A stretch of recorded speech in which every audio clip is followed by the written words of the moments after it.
Good morning mga kasakayan. Atin naman po mga sili po ni Boy Tapang, yan o. Yung siling pangsigang. Yan, at ito po yung kabila po yan, may siling siya. Tari mga kasakayan.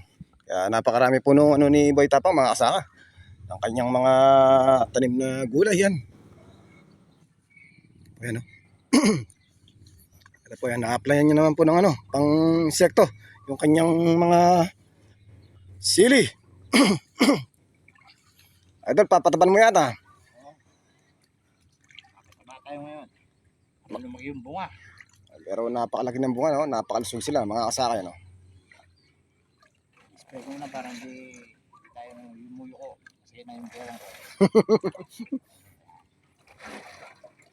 Ayan po yung mga alagang alaman po, mga kasaka, no? Napakarami po nito, mga kasaka. Yan, ganyan po kasipag si Boy Tapang.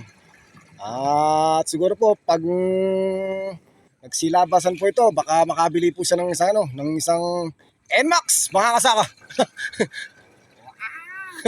Oo. Yun. Sabi nga, hindi mo samang nangarap. Pag tumama ng tig 1,000 yung 1 kilo niyan, bakit di ka makakabili ng isang NMAX, mga kasaka? Yan ang book of record. Boy Tapang sa sili lang nakapagbili ng ng NMAX, mga kasaka. Ito pa. Saan ka pa? Tsaga-tsaga lang. Oo. Sa pali, wala tayong mapapala. Di mabuti pa dito sa sili. At baka kabili pa po ng NMAX si Boy Tapang, mga kasaka. Sabi nga, magtiwala ka lang. Tumingi ng tatlo bay sa may kapal yan at di ka tapababayaan, mga kasaka. Tsaga-tsaga pag may time. Tsaga-tsaga lang talaga. Kahit anong bagay, pinagtsatsagaan yan. Pag nagporsige, mayanin. Ganun lang yan. Laban kung laban. Sa amo ng buhay. Yes. Just do it, mga idol. Anong ibig sabihin sa pangpahin, just do it? Just do it. Gawin natin to. Yun, yun, ganun pala yung just do it. Just do it, mga idol. Ay, oo. Lahat po ng mga talagang kailangan umanap po tayo ng ibang pagkakitaan pag kung wala pong yung mga palay natin. Tsaga. Walang presyo. Banat na banat ang buto ni Boy Tapang. Tagang ganyan. Nako.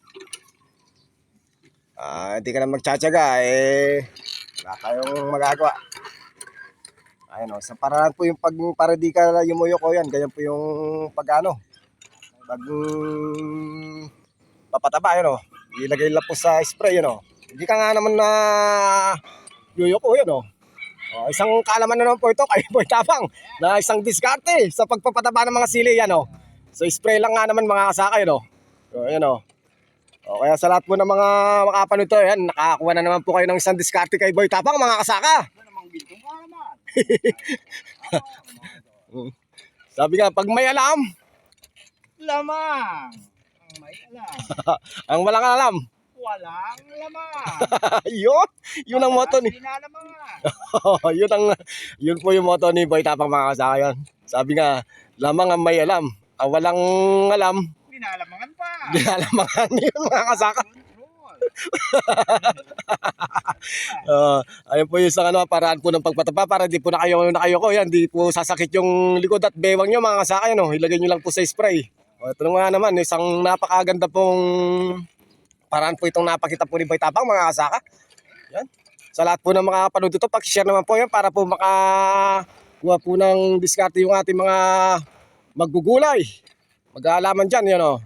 Pwede. Anak niya na. Oo, siyempre, ito mga sa spray nga lang, hindi ka na yuyuko, yan o. Nabasa lang yung ugat.